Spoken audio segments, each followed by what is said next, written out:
안녕하세요. 오늘은 근감소증에 맞는 이 벌크업과 관련된 이 트레이닝 강도에 대한 강의를 한번 해보겠습니다. 제 강의는 재생 속도가 만약에 너무 느리거나 그러면 1.25배나 1.5배로 들어주시길 바랍니다. 어제 강의를 만들었는데 좀 너무 두서없이 그냥 막 만든 것 같아서 다시 영상을 찍고 있습니다.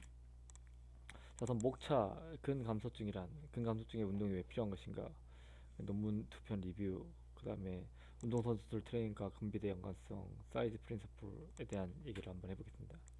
우선 근감소증이란 말 그대로 근육이 감소되는 병입니다. 이 질병 분류 코드로도 이렇게 나타나지고 있는 상황이고요. 그래서 보통 이렇게 근육이 감소되면 많은 것들이 문제가 생깁니다. 대표적으로 만약에 근육이 감소됐을 때 우리가 일어나는 일들, 그죠? 뭐 여러 개가 있겠죠. 뭐 대사작용, 그죠? 인슐린 민감도, 이게 이제 당을 처리하는 인슐린이 이렇게 민감도가 떨어지면서 이런 대사에 문제가 생길 수도 있고요. 근육은 이제 관절 보호를 하는 측면을 하거든요. 열을 내는 기능도 하고, 열을 내는 기능, 이게 체온 유지 잘 안 될 수 있고요. 또 다른 거 뭐가 있겠죠? 뭐 여러 가지가 있겠죠. 근육은 또 관절 보호도 하고 움직임, 그죠? 움직임을 활발히 할 수 있는 능력을 지니고 있습니다. 그래서 이런 것들 말고도 뭐 예를 들어 인터넷 찾아보면 근육 감소 시 일어나는 일들,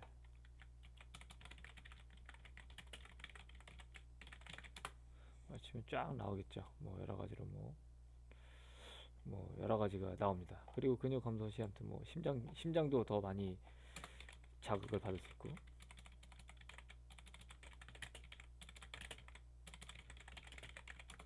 마이오글로빈 치가 떨어져서 말 그대로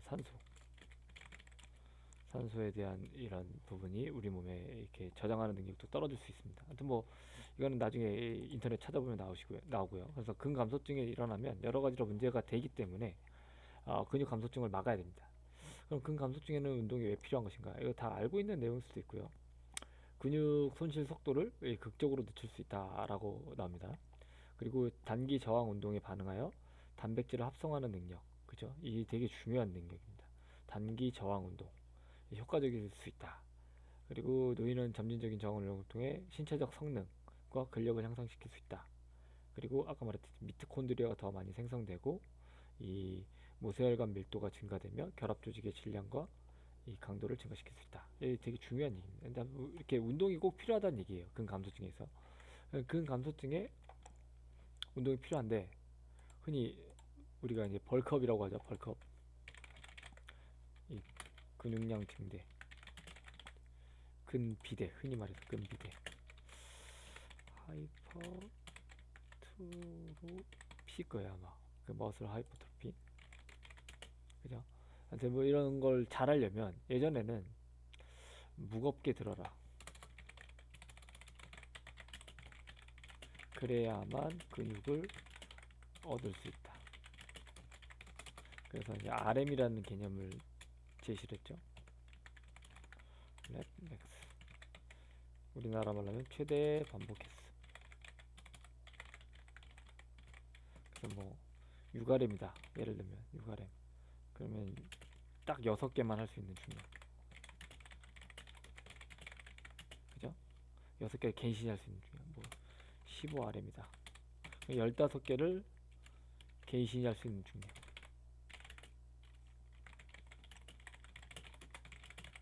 이런 식으로 해가지고 뭐 세트를 제공을 했었습니다. 근데 아무튼 뭐 근데 그랬다가 이제 이런 논문을 한번 보게 되면, 논문 출처는 제가 설명란에다 남겨놓겠습니다. 1RM의 30%에서 순간적인 근육 피로 지점까지 수행한 단일 저항 운동이 1RM의 90%에서 들어올린 하중만큼 근원 섬유 단백질 합성 속도를 자극하는 데 효과적임을 보여주었다. 되게 논문이 보면은 그렇게 허접한 논문 아니라서 한번 봐주십시오.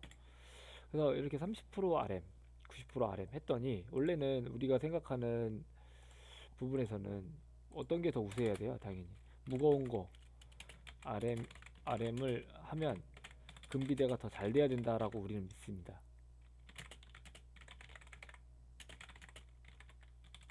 여태까지 배워왔을 거고 그렇게 했을 것입니다. 근데 이런 부분이 좀 틀렸다라고 보기보다는 이제 좀 다른 면이 있다라고 생각해 주시면 좀 될 겁니다. 아무튼 뭐 이렇게 됐을 때 계산 한번 해보면 1RM이 한 번 딱 들 수 있는 무게가 100kg라고 가정할게요. 근데 이게 30%면 30kg거든요. 그죠? 90%면 90kg고. 그래서 이제 90kg짜리 벤치프레스를 한 두세 개 들겠죠? 두 개에서 세 개 들 수 있겠죠? 못 들 수도 있고. 그 30kg는 100kg 들던 사람은 뭐 한 30개에서 한 40개도 들 수 있겠죠?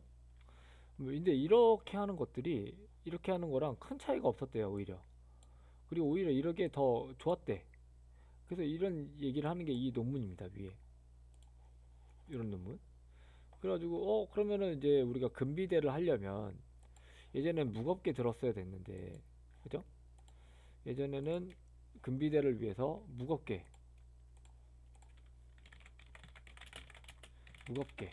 그래서 노인들도 근비대를 하려면 무겁게 시켜야 되나? 이런 의문점, 그죠? 그리고 흔히 멸치, 그죠?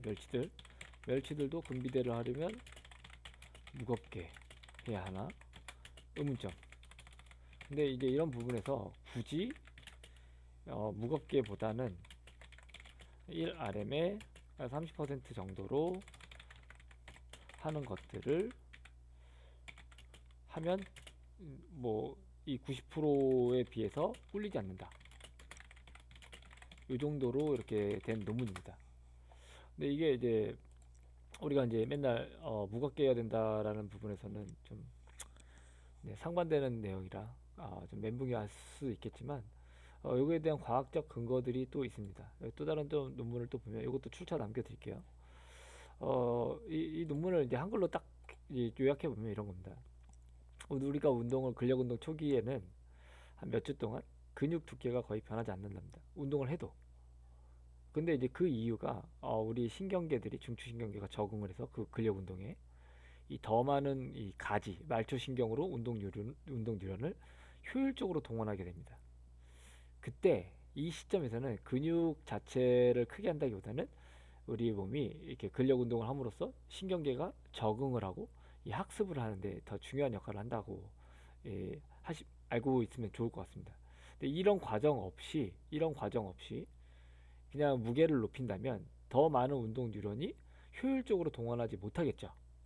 그러면 이 부분이 이제 문제가 되면 흔히 말해서 중추신경계가 빨리 필요해지고 그러면 신경 신호 전달 자체가 둔화되거나 효율이 떨어질 수 있다. 이러면 결국은 근비대가 이루어지는 것보다 부상이나 뭔가 피로 이로 인해서 효율성이 떨어지더라. 이렇게 알고 계시면 됩니다. 이 논문이 이런 논문입니다. 그래서 이렇게 보니 이 논문에서는 큰 저항 말고 작은 저항 운동, 아까 말한 1RM의 30% 정도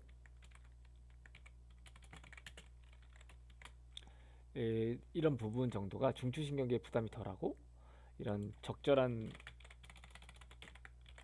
대사적 스트레스로 인해서 근육 내 피로가 어떤 근비대를 일으킨다. 근육 내 피로가 이 근비대를 일으키는데 유리하게 작용할 수 있다라는 얘기가 됩니다. 이 논문의 내용입니다. 이게.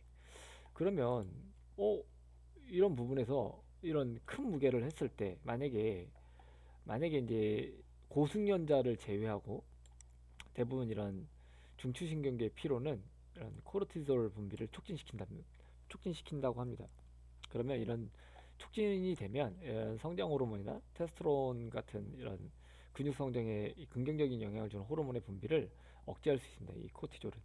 그러니까 이제 말 그대로 너무 강한 무게, 나한테 맞지 않는 신경계 적응이 안 되는 사람이 무게를 크게 들수록 이 중추신경계의 피로를 느낄 수 있고, 이는 이런 이 근육 성장을 방해하는 호르몬들을 이렇게 자극시킬 수 있습니다. 그러므로 이 근비대가 일어나질 않는다라는 얘기입니다. 이 논문 자체가.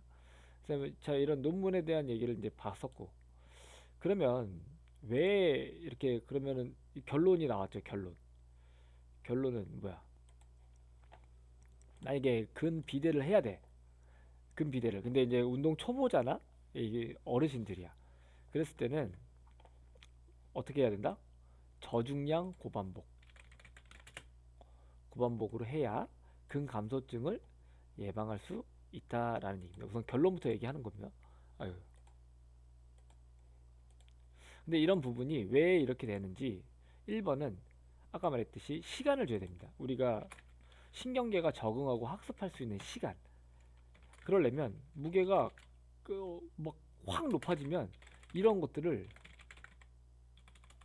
할 수 없다라는 얘기입니다. 오케이? 그래서 이런 부분에서 시간을 줘야 되기 때문에 저중량 고반복으로 해야 근육 비대를 할 수 있다라는 거. 그다음 또 하나, 적절한 대사적 스트레스를 인해서 근비대가 추구돼야 되는 거. 근데 적절한 대사적 스트레스가 되려면 이 고중량이 돼서는 안 된다라는 거. 물론 아까 말한 적응된 이 고숙련자를 제외하고는. 그래서 이런 부분 때문에 이 결론은 저중량 고반복으로 근감소증을 극복해야 된다라는 얘기가 됩니다.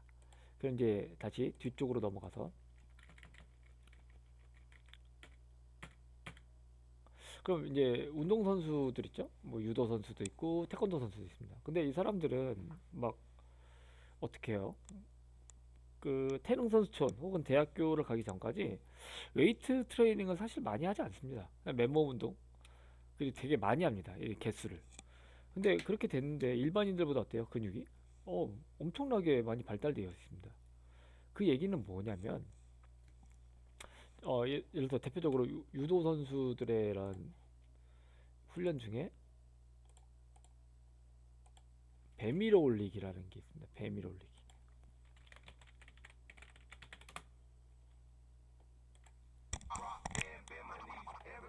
막 이렇게 하는, 막 이제 이렇게 하는 건데, 막 이렇게 하는 거예요. 근데 이거를 제가 중학교 때, 고등학교 때 진짜 뻥 안 치고 저희 그 관장님께서 1시간을 시킵니다. 1시간. 저그 배 밀어 올리기를 1시간을 시켜요. 연속으로. 그러니까 뭐 쉬지 않고 1시간을 막 이렇게 시킨단 말이야. 정신력으로 막 하는 거죠.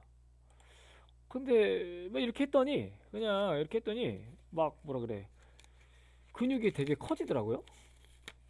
그러니까 이게 우리가 벤치프레스를 들지 않아도 근육이 커진다, 이렇게 알면 됩니다.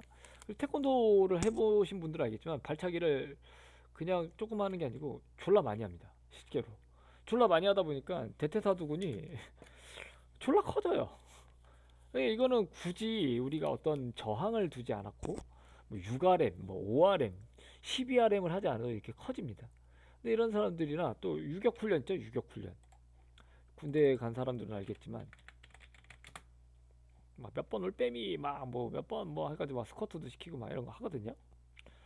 근데 이 유격훈련을 받아본 사람들은 알겠지만 근육이 굉장히 이렇게 빠방하게 펌핑도 잘 되고 커져 있습니다. 한 2주간 받아놓으면, 열심히 했다라는 가정에서. 그럼 이제 이런 사람들한테 적용됐던 게 아까 제가 설명했던 고중량으로 한 게 아니고 저중량으로 고반복을 했을 때 이렇게 나도 모르게 근비대가 일어났다라는 얘기예요. 근데 물론 이거를 제외하고입니다.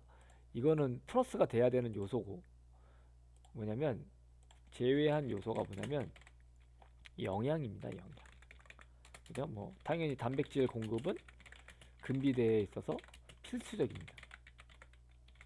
물론 다시 정확히 말하면 단백질과 탄수화물, 그리고 이런 것들이 들어가야 되는 적절한 타이밍.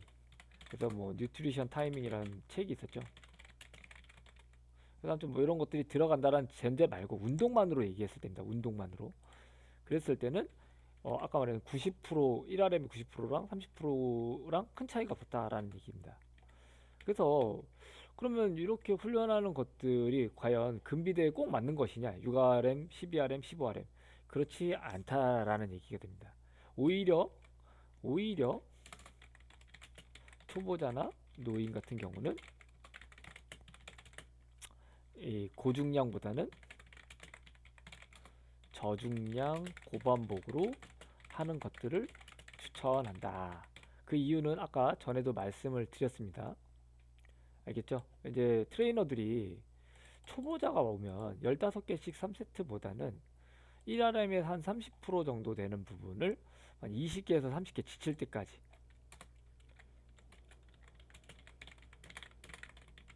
한 세트로 뭐 곱하기 한 4세트 이렇게 해주는 것들이 근비대에 더 효과적이라는 얘기니까 안전하게 제일 중요한 거 안전하게 근비대 오케이 이런 부분에서 효과적이니 이런 부분을 꼭 이렇게 적용을 해서 운동을 가르치는 것들을 권장합니다. 그래서 이제 정리를 해보면 근감소증이나 초보자들은 이 근비대를 하게 된다면 이런 작은 무게로 이 고반복을 해라. 그럼 중추신경계의 부담도 적고 그리고 적절한 근육 피로가 이렇게 돼서 이 근비대를 이룬다. 뭐 MTOR인가 아무튼 뭐 그게 있습니다. MTOR. 아,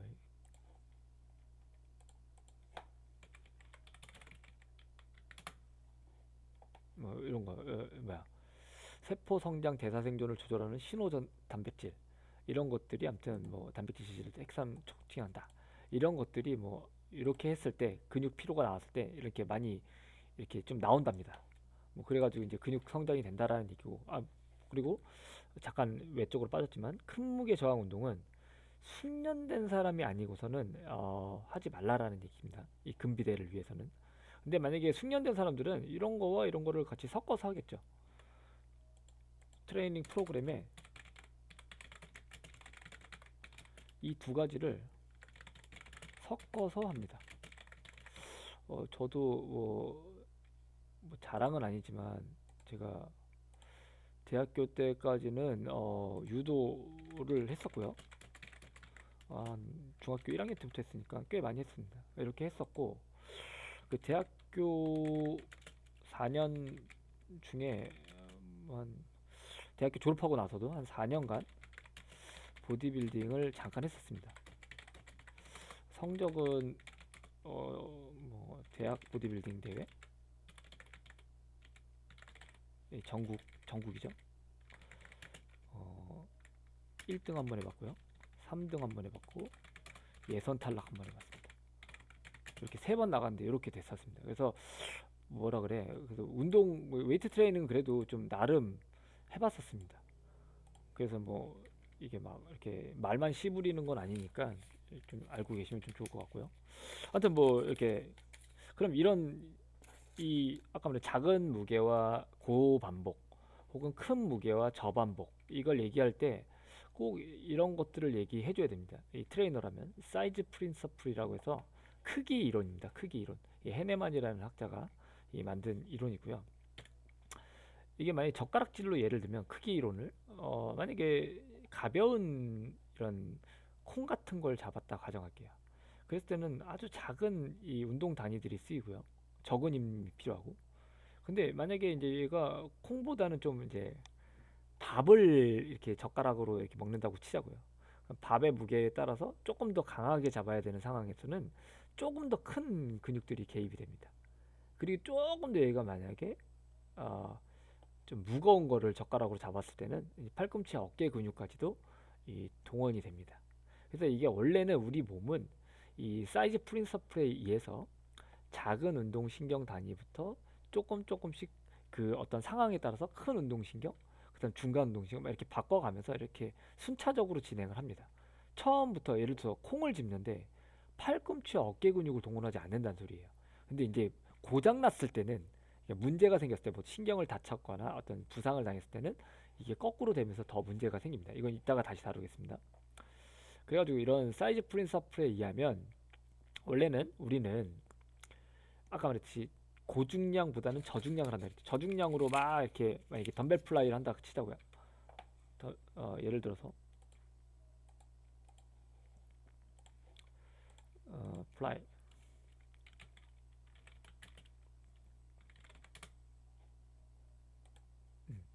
막 이걸 한다 치자고요. 케이블 플라이를. 근데 이게 가볍게부터 이제 한 2, 30개 할 수 있는 중량으로 한다 보면 처음에는 당연히 막 뭐라 그래. 당연히 흉근도 자극이 가지만 해보면 알겠지만 무거운 무게를 들었을 때 흉근이 확실히 더 많이 자극이 오긴 오는데요. 작은 중량으로 했을 때는 한 조금 더 지칠 때쯤 흉근의 자극이 더 많이 옵니다. 지칠 때쯤. 큰 근육을 쓴다라는 거. 이런 부분이 훨씬 더 안전하다라는 개념이 됩니다. 근육을 크게 만들 때. 오케이? 이게 플라이로 예를 든 겁니다.